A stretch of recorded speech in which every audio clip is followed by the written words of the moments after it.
Miss Netta and Charles manager Carlos finally went live, and at one point he actually got on Miss Netta and Charles's live, and they were yelling and screaming at the screen at each other. And I just want to summarize this now. This is going to be several parts because it was a whole lot of information, and it is the other side of a lot of stuff that we've already heard. So a lot of this is from Carlos's perspective, so just keep that in mind. Some of it is Miss Netta and Carlos combined. What I'm trying to do is connect the dots with these stories, because these stories are all over the place, and I feel like we need a common ground to be able to kind of like process these things. So one of the things that Carlos was talking about was like their booking fee. So their booking fee, and I have notes because it's getting out of control. The booking fee went from $750 to $1,500 to $3,500 to $5K to $10,000. Now, personally, I don't feel like it should have went to $10,000, but okay. So once they got in between that range of $5,000 and $10,000, their booking started to slow down.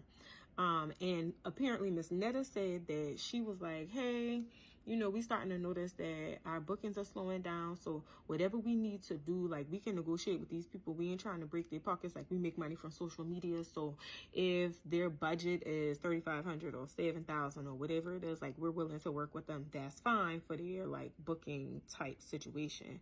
Allegedly they got paid $10,000 from Zeus, but that was because everybody that went on got the $7,000.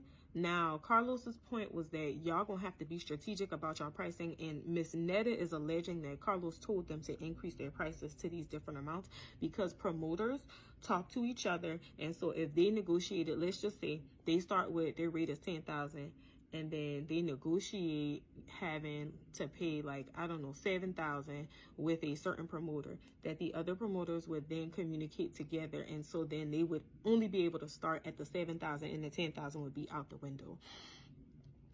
I don't really know how true that is, but you know, once they got to like 3,500, 5,000, it was a lot of, they only got one song, what they gonna do? People started getting a little, I don't know about that, I don't really want to pay that.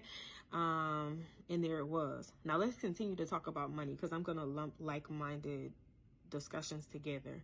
Apparently, when Miss Netta and Charles signed on with Carlos's network in January of 2024, they had $22,000, and by the end of that month they only had $8,000. Now apparently they only paid for their flights to get wherever they were going, and Culture TV is the network that was supposedly covering their tour. So this was for the tour, I'm sorry. So Culture TV took care of all the other expenses for the tour. The tour was supposed to pay for itself, but they weren't necessarily supposed to make any money. They technically were supposed to like break even, if you will. And so in order for the tour to be sold out, they had to sell a minimum of 30 tickets. Keep that in mind. And then security was $200 a day. Apparently they went to New York, New Jersey, something like that. No, they went to New York, and they had to get an Uber from New York to Philadelphia because they couldn't get a rental car, and that was like, I don't know, $600 or something like that. In addition to that, their wedding, specifically their reception, was like $60,000. They didn't pay for that. They only paid $2,000 to transport their family from wherever they stay in Alabama to wherever the wedding ended up being, because those people didn't want to drive or what have you. In addition to that, Miss Netta was going real hard about accusing Carlos of stealing money in relation to the veneer company that they work with. So it's a lot of back and forth.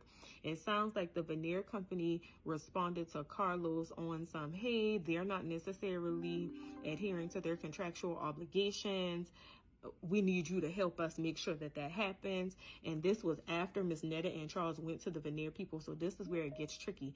Miss Netta is saying that the veneer people was like, hey, did y'all know that we paid $1,500 already to Carlos, and he pretty much stealing y'all money? That's what Miss Netta says.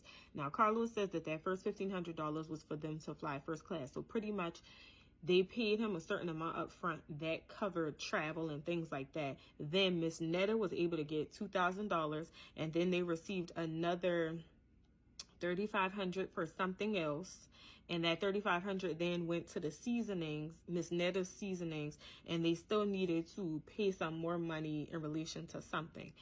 So it's a lot of back and forth about who got money, who didn't get money, where did the money go, was Carlos stealing their money? And Miss Netta is standing very strong. Allegedly, she is accusing Carlos of stealing their money and not giving them their money. And she is also claiming, allegedly, that the veneer company told them that Carlos was stealing the money, and Carlos was like, you know, he just tried to take a stance of just trying to be professional, because once he realized that they had like dogged him out to the veneer company, he was no longer interested in truly working with them.